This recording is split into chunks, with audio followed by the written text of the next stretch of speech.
Hello everyone, welcome to Restart with me, Jason Tartick. Today we have a super exciting Restart Real Talk with Nikki and Brie Bella. Kaitlyn and I interviewed them on Off the Vine, and we took a clip of this interview that was really focused around their career track. They were born in the outskirts of Scottsdale, Arizona on a farm and navigated their way to Hollywood to create such a powerful brand. The Bella twins on WWE, who are now Hall of Famers and have their own TV show, The Total Bellas. So we will walk through kind of what their journey was like, how they took over in a male-dominated demographic viewership in sport like WWE, and some of the lessons they learned from their career that you could potentially instill on your life and career professional navigation. So check this interview out.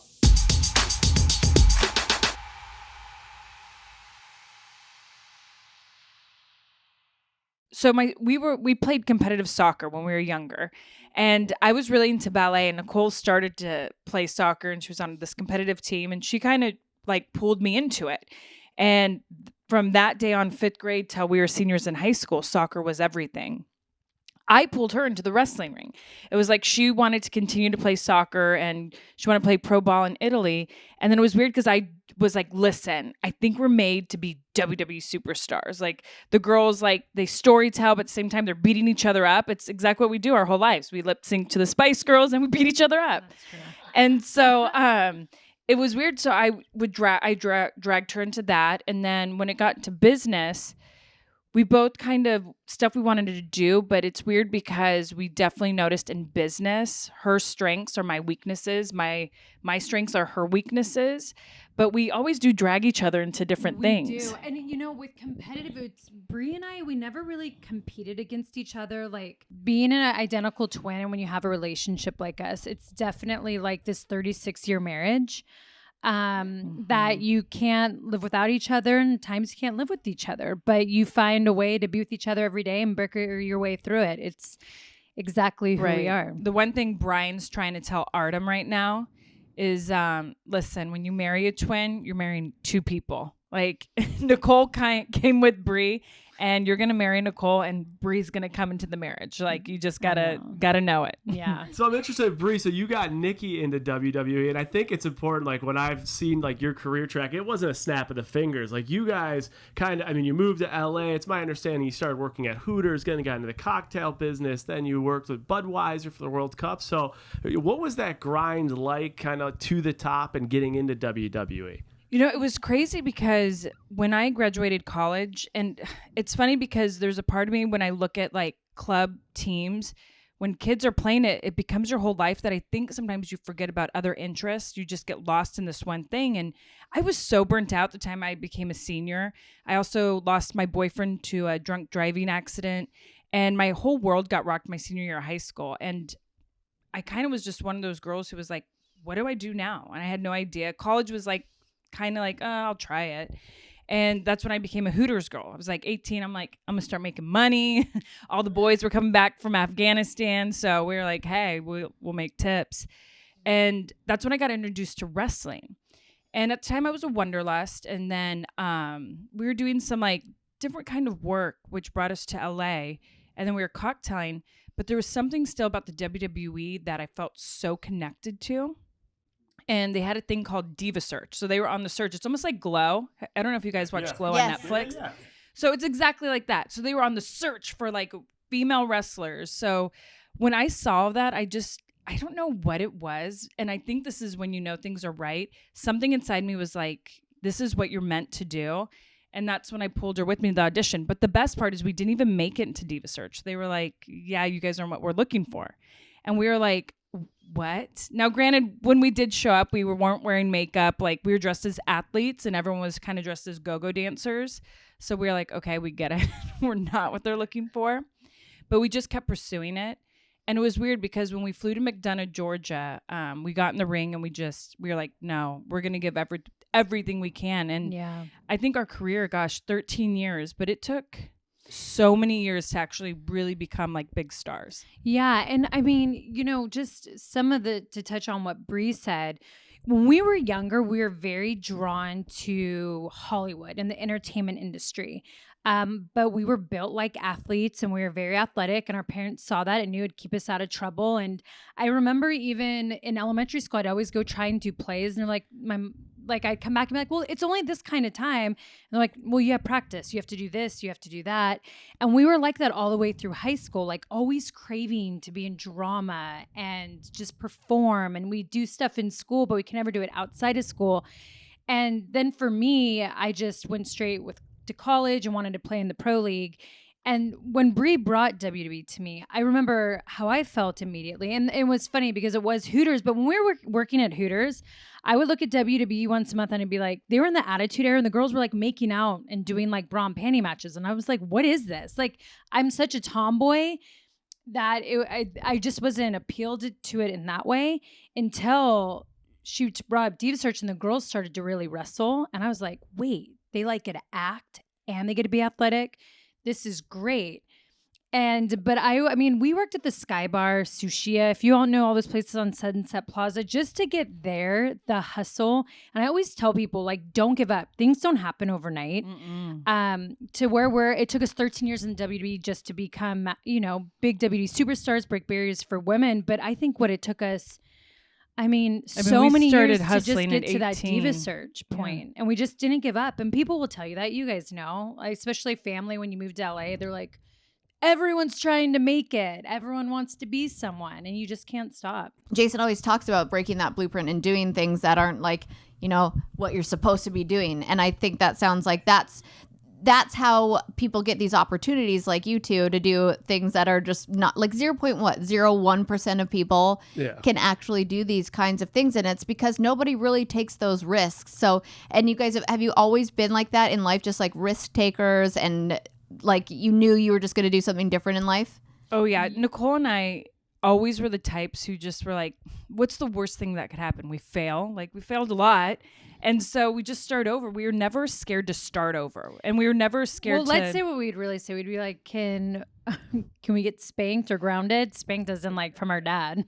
Yeah. But we would literally say that. Would it be worse than any of that? Yeah. No? Then let's try it. Why not?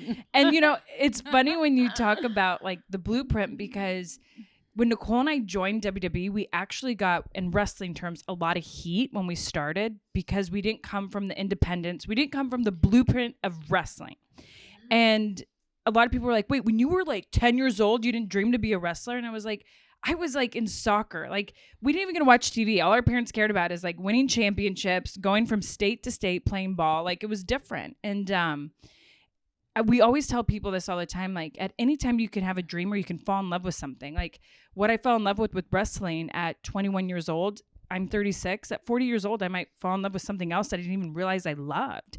And Right. I think that's what I love about people when they say don't go with the blueprint, because you don't know what's like made for you. Yeah. And for us, the wrestling ring was made for us. But at 15 or 10 years old, we probably wouldn't have believed you. Well, and our personalities too, like we get a good laugh at trying something. And even if we fail and we're terrible at it, like we turn it into like a really good laugh over having wine. Like I can't even believe I thought I could dance like that, or I could do this, or whatever it may be. But Brie and I guess we never have had like shame. Like we've never felt embarrassed in a way of like what, so what?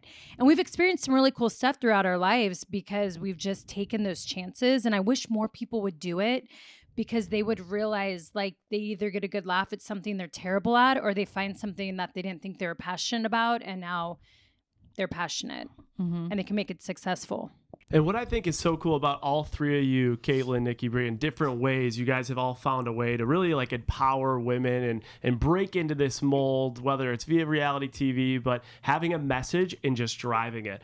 And what's interesting about you guys is, tell me if I'm wrong, but it's my understanding really before you got too involved, WWE was a huge male-driven industry. Yeah, I was gonna and ask you about guys, that. you broke that blueprint, right? You increased women-female viewership and kind of completely detoured the vision of the sport. So, what was that like? It gives me goosebumps Me even too. saying that, because Nicole and I just think of how many like how much blood, sweat, and tears went into that journey, and how many women before us and even during our time and even present day keep striving to be considered equal to the men. But what was so weird for Nicole and I compared to really any other superstars is we saw the locker room where men were just everything and women didn't even think they can compete, to then see it change. And what we realized, like, to make it truly change is women had to connect and come together instead of pulling each other down and trying to take each other's spots and talk bad behind each other's backs. It had to be like all the women had to look at each other in the locker room and be like, so are we can all connect and do this together and show up everyone? And we definitely, like, Total Divas changed it all. Like, they allowed the mainstream world to really look at female wrestlers and just be like, wow, they work as hard as the boys, but they don't get the credit. Yeah. Well, and I think too, Brie and I, when we got there, and I think from being bullied and not being a part of this blueprint and just in the beginning being kind of outcasted, it was like, even when it was the women doing it as well, Brie and I remember just looking around and wanting something more for women. And I can't tell you how many times we heard no's and like we're just broken down, and it didn't stop us. It actually gave me such fire inside to turn every no into a yes. And I was like, I am not going to stop till things change. And it took 13 years. And I mean, 13 years of good times, bad times, times that I'm like, I don't know if I can make this, a lot of tears. And it's like, isn't it crazy? Once you have that mindset, it's like, you're unstoppable. It's like, I could only imagine the women back in the day when they wanted to vote. It was like, no, we're going to get to this place where we're going to vote. And that's how we felt with like the women in wrestling. It's like, no, they're going to finally get respected. And we still have a ways to go, but we finally got there. And reality TV definitely helped because we needed more eyes and we needed more women. And that's what it brought. And we started having more women come to the shows, which then started to show the higher ups like, okay, wait, there is something here. It's like, yeah duh. It is. It's super empowering. I've been to a couple shows and we've been, we love it. We get like, fired up. We're jumping around. It's so, it is empowering, and I love it because I also talked to Nat. Is that her name? Yeah, Natty. Natty. So she's from a small town like 2 hours from where I'm from in Canada. And so we kind of talked about that same thing about how you can make it empowering and coming together and feeling strong. And I'm sure, and this is coming from her, so I'm not sure if you can relate to this, but growing up where you are built more as an athlete, and how now in the times we're in, that's like a strong, beautiful, badass thing to be. Oh my gosh. We were like, finally, because I remember growing up, I'd only look like one of the main women I look up to is J-Lo, because she was like the first one embraced for her natural curve and then just being Latinas. But it was like everything was so not about being, strong. It was like, oh, you're masculine or you're butch or, you just had all these names. And so when that started to change, we all of us girls with thick thighs were like, damn, it's about freaking time. Well, and I think too, like Nicole and I, because we, with playing soccer, gosh, we were in middle school when the women won the World Cup. Yeah. But it was like the first time when you saw Mia Hamm do a commercial with Michael Jordan, and it was like, anything you could do, I could do better. And I remember that was so inspiring to us. Or Carla Overbeck took off her shirt and she's wearing a sports bra, but Brandy Chastain. But the whole world was like, how dare she? As if she showed her titties, but it was like she's in a sports bra. She just scored the winning goal. Yeah. What? But without fakies too. Without fakies, fakies, it was small, like no I mean, she had cleavage. THO, but oh wow. But yeah, it's like I think all those little things and those women athletes inspired us so much, and we knew we knew that something could be conquered at WWE, but it's so crazy because Natty was one of the people who taught us how to wrestle. Like, she was someone we started in developmental with, and we were like, listen, we'll teach you how to dress. You teach us how to wrestle, and this is going to be the best partnership. I know we're wrapping it up. The only thing I'm curious of is like, what is the one thing you could attribute to how you guys kind of broke through and created what you did in the WWE to become Hall of Famers? You have the memoir, you have a TV show, it all happened quickly, right? In the last 10 years, it's 10, 15 years for you guys. It's been A to Z. If you had to attribute it to one thing that someone could take away from this, what would it be? My mom always told us growing up, very young age, and she says it every day to us, is live with no regrets. And that always like really just like held like special place in my heart. So everything I do it with no regrets, because I don't ever want to live a life where it was like, if I just did that, or if I just went and tried, or if I don't want to do I don't want to be by a vineyard having my wine thinking about the ifs. I want to be by a vineyard having my wine thinking about all the memories. So I live with no regrets. And for me, it's whatever you do, be authentic. And oh shoot, I was going to add to that and now I forgot. But it's be authentic and passionate, and don't define your success with dollar signs.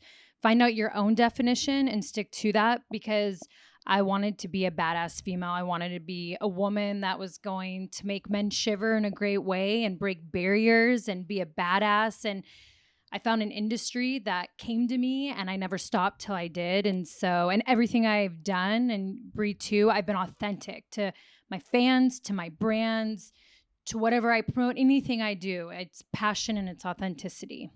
Thank you so much for podcasting with us, and good luck to you with everything that you're doing. Is there anything else? Where can everyone find you and your podcasts and all the shows and everything you've got going on? So Total Bellas airs every Thursday night, 9 a.m. Central, only on E! Our podcast is every Wednesday, wherever you get your podcast. And then our memoir, Incomparable, is May 5th. I hope you guys enjoyed this real talk with the Bella twins. To listen to the full podcast, go to Off the Vine by Kaitlyn Bristowe, and you could download it. But hopefully there were some insightful takeaways that you can apply to your life as you consider restarting your professional career in navigation. The Bella twins are a perfect example of taking ownership of a brand, leading a cause, and driving change in the right way. And it's an amazing story, and what they've done is really remarkable. So thanks to the Bella twins for joining Kaitlyn and I, and thank you for joining this episode of Restart Real Talk. Please remember to like, comment, and subscribe.